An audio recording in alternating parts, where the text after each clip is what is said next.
그때 제가 소식을 듣고 그곳을 다녀오면서 들었던 생각이에요. 여러분, 죽음이 슬픈 이유가 뭘까요? 사람과 이별하기 때문일까요? 그건 아닐 거예요. 죽음이 슬픈 이유는요, 그 시간을 알지 못하기 때문이에요. 만약 알았다면 준비했을 텐데 준비 없이 이별을 해야 하니까 슬프다는 생각을 하게 되었습니다. 세 번째는 미래의 시간입니다. 내일 어떤 일이 벌어질지 모르는 거예요. 제가 아는 집사님이 항상 제게 하신 말씀이에요. 목사님, 건강은 노력하면 지킬 수 있습니다. 매일 운동하세요. 소식하세요. 일찍 잠자리에 드세요. 그러면 죽을 때까지 건강하게 살 수 있습니다. 늘 그렇게 말씀하셨어요. 그런데 교통사고가 났어요. 척추를 다쳐 일어나질 못해요. 그분이 하신 말씀이에요. 목사님, 건강은 하나님이 지켜주셔야 합니다. 사고가 나고 나서야 비로소 그걸 알게 된 거죠. 지난 주간 외신을 통해서 시원한 소식도 들었습니다. 미국의 대표적인 은행인 체이스 뱅크는요, 작년 3월부로 캐나다 시장 철수를 발표했어요. 은행 문을 이제 닫는 거예요. 캐나다에서는 체이스 뱅크가.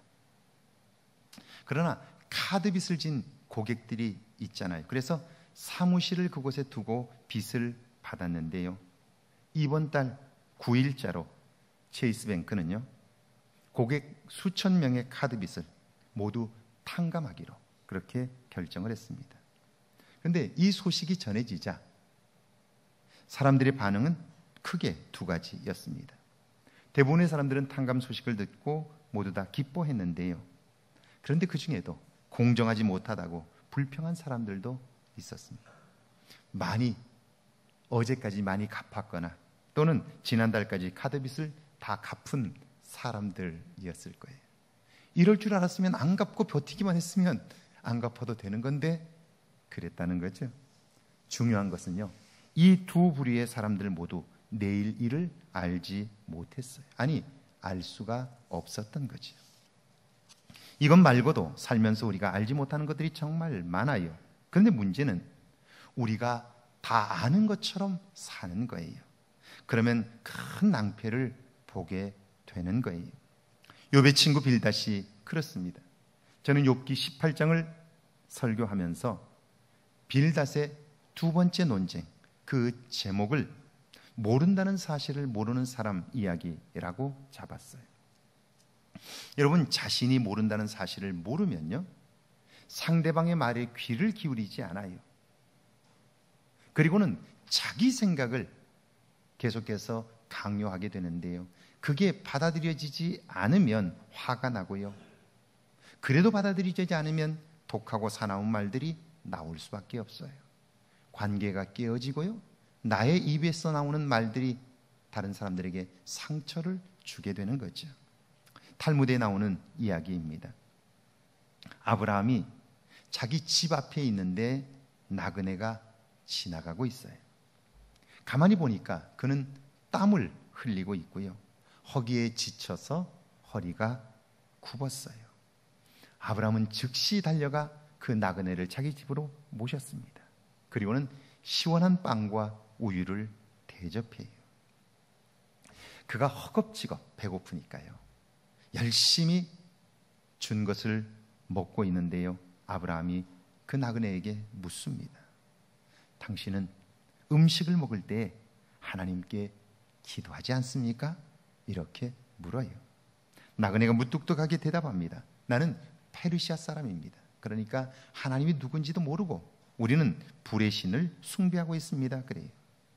믿음이 충만한 아브라함은요, 나그네에게 전도를 해요. 하나님을 소개하는 거죠. 그런데 그가 도저히 하나님을 받아들이려고 하질 않는 거예요. 화가 난 아브라함이 삿대질을 하면서 소리를 버럭 질러요. 당신 같은 사람은 우리 장막에 있을 자격이 없으니 당장 나가시오. 그래. 화가 난 나그네도 뒤를 돌아보지도 않고 나가버렸어요. 씩씩대며 아브라함이요, 자리에 앉으려고 하는데 그때 천사가 아브라함에게 나타났어요. 그리고는 이렇게 말합니다. 아브라함아, 하나님은 저 사람을 위하여 50년을 참았는데 너는 1시간도 못 참는구나.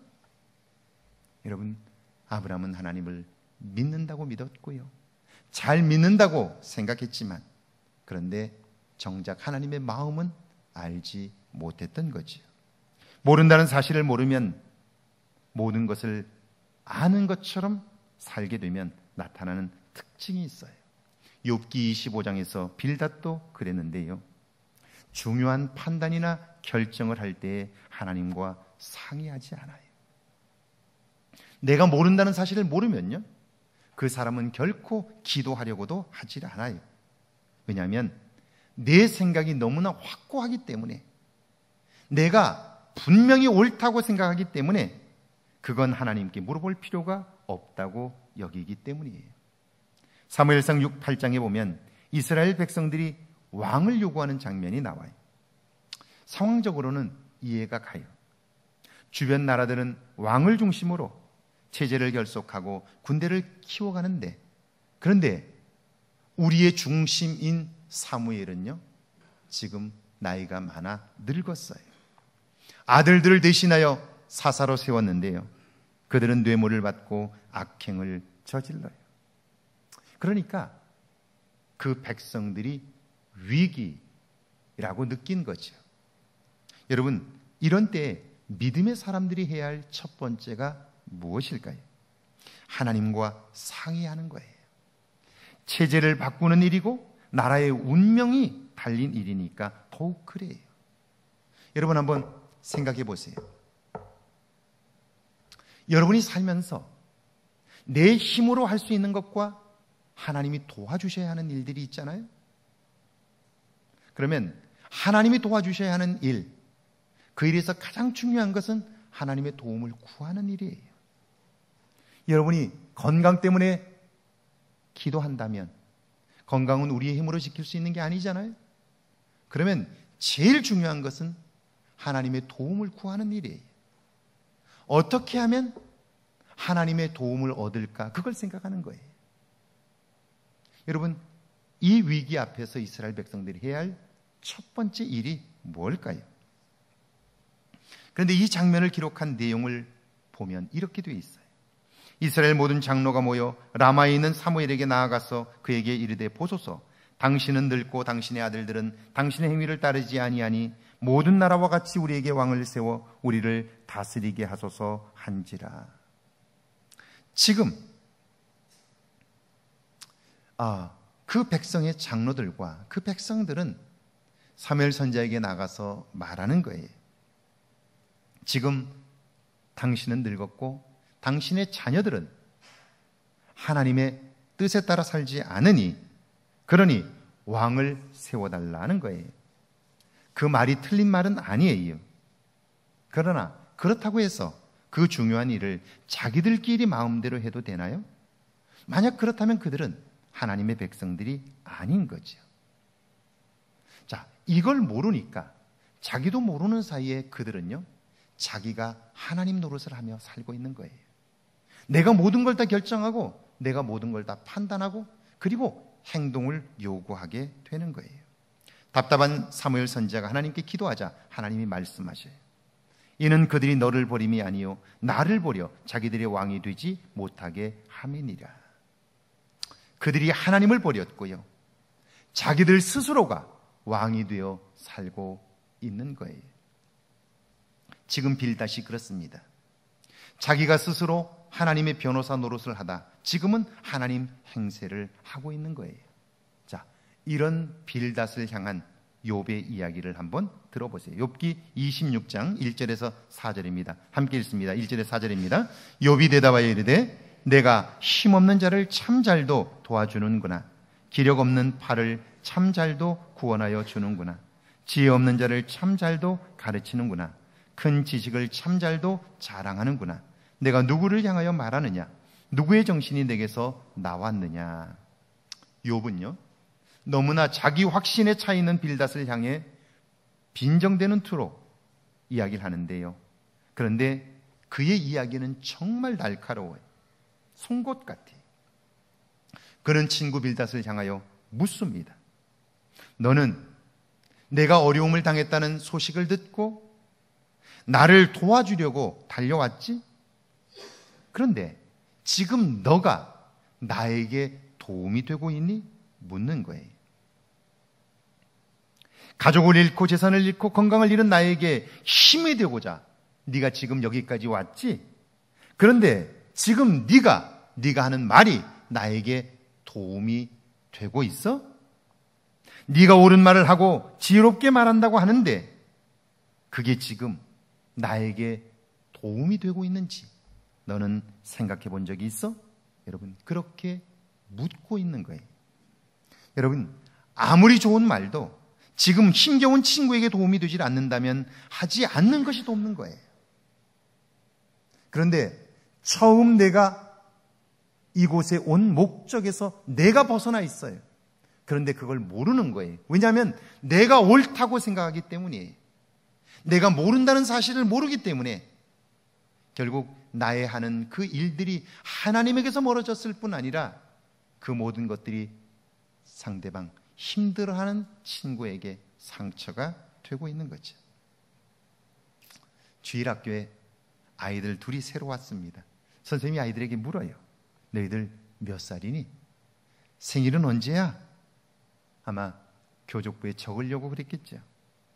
그러자 키가 조금 더 큰 아이가 대답을 합니다.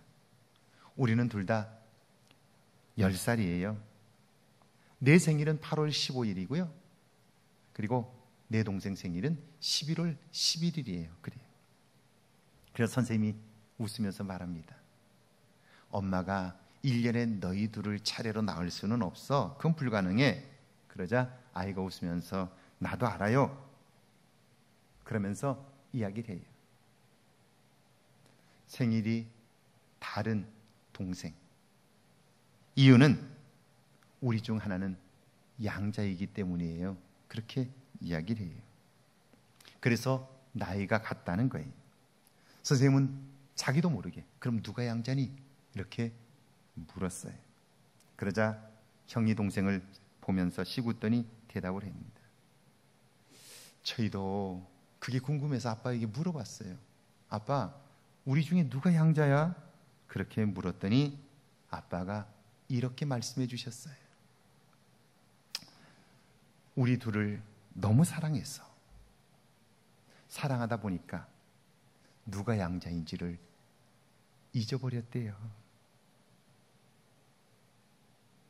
이 아빠가 모르는 거죠. 누가 양자인지를 모르는 거죠. 알지요. 그런데 그 말을 해서 누구에게 도움이 되질 않기 때문에 말하지 않는 거예요. 이게 성숙한 거죠.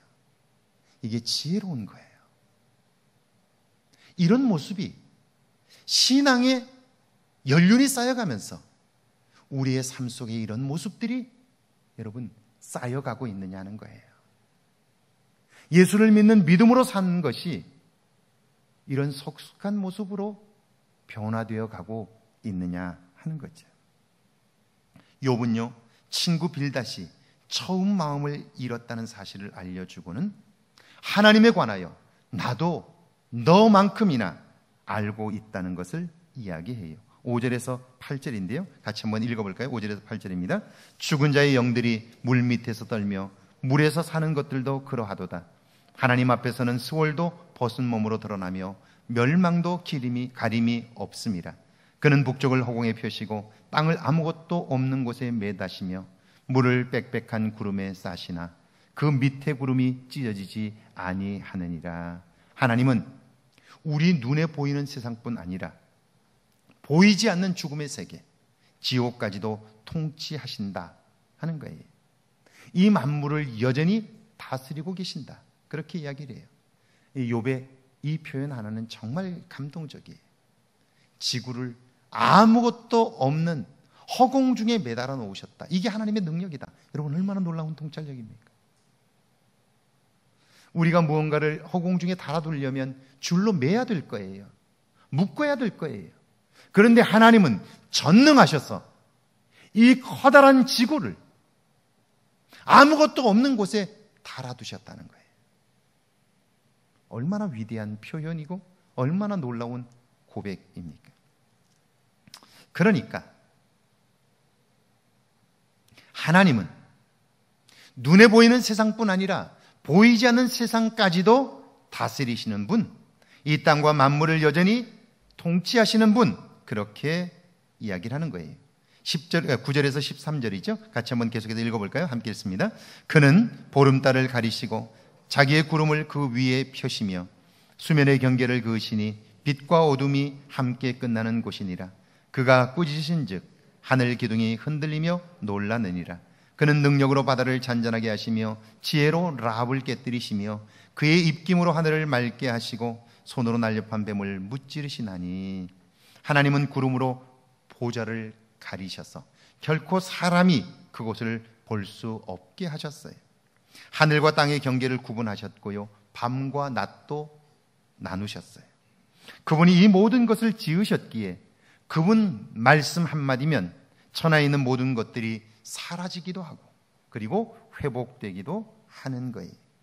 특별히 에덴 동산에서 아담과 하와를 무너뜨린 교활하고 날랜 뱀, 그것을 단번에 파괴하셔요. 그러니까 욥이 알고 있는 하나님은요, 이 세상을 만드신 창조주이시며 지금도 이 땅을 다스리고 계시는 통치자라는 거예요. 여러분, 욥에게는 이 믿음이 확고하게 있었던 거죠. 누가 뭐라고 해도 내가 믿는 하나님이 누구인가를 정확하게 알고 있었다는 거예요. 그런데 욥은 자기가 가지고 있는 이 확신, 그리고 확신에 찬 믿음을 가지고 있었는데 그 믿음은 겸손한 믿음이에요. 진실한 믿음이에요. 겸손함과 진실함이 어디에서 드러날까요? 14절에서 드러나는데 같이 한번 읽어볼게요. 14절입니다. 보라, 이런 것들은 그의 행사의 단편일 뿐이요 우리가 그에게서 들은 것도 속삭이는 소리일 뿐이니 그의 큰 능력의 우리소리를 누가 능히 헤아리랴. 욥은요, 자신이 배워서 알고 경험한 하나님, 그래서 확고하게 믿고 있는 내용들을 이야기했는데요. 그런데 자기가 알고 있는 하나님은 하나님 전체에 비하면, 하나님의 전체적인 능력에 비하면 지극히 적은 부분, 마치 그림자와 같다고 그렇게 이야기를 하는 거예요. 여러분, 이게 그의 진실한 믿음이고요, 겸손한 믿음인 거예요. 사람들이 왜 자꾸 시험에 들게 되는 걸까요? 왜 신앙이 성장하지 않는 걸까요? 자기가 알고 있는 부분이 하나님에게는 지극히 작은 부분인데 마치 그것을 전부라고 생각해요. 그리고 내가 하나님을 다 아는 것처럼 생각하고 사는 거예요. 그리고 내가 모른다는 사실을 모르니까요, 그 하나님께 더 이상 도움을 구하지 않게 되는 거예요. 그런데 욥의 믿음이 위대한 것은 그는 확고하게 자기가 알고 있는 것을 믿지만, 그래서 어떤 경우에도 흔들리지 않지만, 그러나 내가 알고 있는 것은 하나님 전체에 비하면 지극히 일부 부스러기에 불과하다는 거예요. 그림자에 불과하다는 거예요. 그러니까 어때요? 내가 하나님에 대하여 아는 것이 지극히 적다는 걸 알기 때문에 더 많이 하나님에 관하여 알려고 노력하는 거죠. 하나님께 매달려 도움을 구하는 거죠. 이게 욥의 위대한 신앙의 모습인 거죠. 여러분, 욥은 지금 이런데 빌닷은 어떻습니까? 자기가 하나님을 다 아는 것처럼 말하고 행동하잖아요. 이것은 마치 열밖에 셀 줄 모르는 아이가 도형과 기하, 함수를 아는 것처럼 행동하는 것과 같은 거예요. 마치 30cm 자를 가지고, 내가 자를 가지고 있기 때문에 이 지구의 길이를 잴 수 있다고 생각하는 것처럼 바보 같은 일이에요. 여러분, 여러분의 인생을 아시나요? 여러분의 죽음의 날을 아시나요? 내일 어떤 일이 있는 줄 아시나요? 모르잖아요. 그건 누가 알고 있나요? 하나님만이 아시는 거예요. 그런데 우리는 우리가 계획을 세우고 우리가 실행하면 선한 열매가 있을 거라고 착각하게 되는 거예요. 오늘 내 뜻대로 되지 않는다고 실망하고 낙담하는데요, 그렇지 않아요. 여러분, 내 뜻대로 되지 않는 것이 나쁜 건가요? 그렇지 않아요. 그때의 믿음으로 시간을 통과하고 나면요, 그때야말로 내 인생의 가장 소중한 인생의 기초를 닦을 수 있는 거예요. 요즘 청년들의 직장 문제, 취업 문제가 심각해요. 분명 어려워요. 쉽지 않아요. 그런데 여러분 생각해 보세요. 앞으로 더 좋아질 가능성이 있나요? 우리나라의 경제적 여건상 획기적으로 그 모든 문제를 해결할 방법이 있나요? 이것은 세계적인 추이예요. 더 이상 세계가 예전처럼 그렇게 경제가 성장하지 않아요. 10%, 20%씩 성장하는 때는 지났어요. 전 세계가 1%, 2%, 3%의 성장을 경험하고 있어요. 우리나라도 예외는 아니에요. 그렇다면 누가 그때에도 쓰임받을 수 있을까요? 지금 되지 않는다고 불안해하며 두려워할 것이 아니라 이때야말로 나의 미래를 위하여 더욱더 나의 부족함을 채우는 사람, 그리고 하나님을 의지하며 여전히 내 안에 내가 알지 못하는 하나님이 주신 재능과 은사를 발견하고 개발하는 사람, 여러분 그 사람이 다음 세대에 쓰임받을 수 있는 거죠. 그런데 마치 지금 내가 눈앞에서 보고 있는 것, 오늘 내가 느끼고 있는 현실, 그것이 전부라고 생각하고 그것으로 나의 미래까지 판단하는 사람은 어리석은 사람이에요. 왜요? 미래를 내가 알지 못하는데 마치 아는 것처럼 살기 때문이죠. 지금 빌다시 그런 거예요. 오늘 신약의 본문을 보실까요? 디모데전서 6장 17절과 18절입니다. 함께 읽습니다. 내가 이 세대에서 부한 자들을 명하여 마음을 높이지 말고 정함이 없는 재물에 소망을 두지 말고 오직 우리에게 모든 것을 후히 주사 누리게 하시는 하나님께 두며 선을 행하고 선한 사업을 많이 하고 나누어 주기를 좋아하며 너그러운 자가 되게 하라. 사도 바울은요, 목회자인 디모데에게 목회적인 교훈, 특별히 부자들에게, 또한 부자가 되려고 꿈을 꾸는 사람들에게 줄 교훈의 말씀을 가르쳐주고 있는데요, 그 통찰력이 놀랍습니다. 그는 두 가지를 하지 말라고 말씀해요. 첫째는 마음을 높이지 말라는 거예요. 이 말은 높은 마음을 품지 말라는 뜻인데요, 그 마음을 가지면 사람은 반드시 교만한 생각을 품게 돼요. 자기가 다 아는 것처럼, 다 할 수 있는 것처럼 살게 되는 거예요. 그리고 그런 자기를 자랑하다가 결국 망하게 되는 거예요. 두 번째는요, 재물에 대한 소망을 두지 말라는 거예요. 재물에 대한 소망을 둔다는 말은 그것을 신뢰한다는 뜻이에요. 다시 말하면 재물에 소망을 두면 그것으로 모든 것을 할 수 있는 것처럼 믿게 되는 거예요. 요즘 사람들이 하는 말들이 있죠. 돈으로 안 되는 게 어디 있어? 그런 말이에요. 그런데 여러분, 삶에 있어서 가장 중요한 것은요, 돈으로는 결코 살 수 없는 것들이에요. 그렇다면 우리가 마음에 담아야 할 것들이 무엇일까요? 그 첫 번째는 소망은 오직 하나님께 두라는 거예요. 하나님이 어떤 분인데? 그분은 우리에게 모든 것을 후히 주시는 분이에요. 그리고 주신 모든 것들을 누리게 하시는 분이에요. 우리가 적어도 하나님을 믿는다고 하면 내가 삶에 문제가 있다고 느낄 때에 내가 겪을 수 없는, 내가 넘을 수 없는 문제들을 만난다면 그때야말로 내가 나의 한계를 넘을 수 있는, 하나님의 도움을 힘입어 나의 한계를 넘을 수 있는 기회가 되는 거예요. 그리고 하나님께 절대적으로 매달리게 되면, 하나님의 도움을 얻게 되면 내가 생각지 못했던 새로운 삶을 살게 되는 거예요. 제가 오래전에 미국의 플로리다주에 있는 마이애미 장로교회 부흥회를 간 적이 있어요. 그곳에서 집사님 한 분을 만났어요. 그분은 그 마이애미에서 치과병원을 하고 계신 의사 선생님이셨는데요, 그분이 제게 전해준 이야기 제가 잊을 수가 없어요. 그분은 한국에서 의대와 치대를 가려고요, 시험을 무려 4번을 봤어요. 근데 4번 다 떨어졌어요. 자기는 정말 의사가 하고 싶어서 필리핀까지 유학을 갔어요. 그런데 가서 보니까 한국과는 너무나 수준이 떨어져서 결국 돌아왔어요. 포기할 수도 없고, 그렇다고 그대로 계속할 수도 없고 고민스러운 거죠. 그리고 4번을 실패하고 나니까요, 자신이 없는 거예요. 그러니까 미국으로 유학을 가고 싶은데 갈 수 있는 방법이 없는 거예요. 이때 이분은 공부를 접고 교회당에 들어와서 기도하기 시작해요. 하나님께 도움을 구하기 시작해요. 간절하게 도움을 구합니다. 그리고는요, 그분은 하나님의 도움으로 미국으로 유학길에 오르게 되고요, 미국에서 치대를 졸업하고 개업을 했어요. 그분의 얘기예요.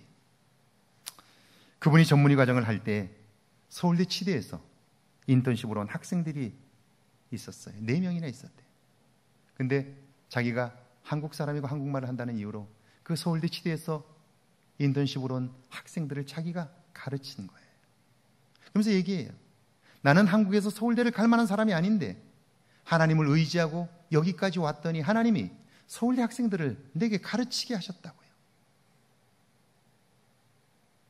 그 은혜를 잊지 않으려고 그는 치과병원을 운영하면서도 끊임없이 하나님이 기뻐하시는 일이 뭔가를 생각하며 살고 있다고 그래요. 두 번째는 나누고 베푸는 삶을 살라는 거예요. 그런데 여러분, 이런 삶은요, 선한 마음이 없이는 불가능합니다. 선한 마음이란 주님을 모신 마음이에요. 그분의 다스림을 받는 마음이죠. 세 번째는 너그러운 자가 되라는 거예요. 상대방과 공감하고요, 마음을 열고 교제하는 거예요.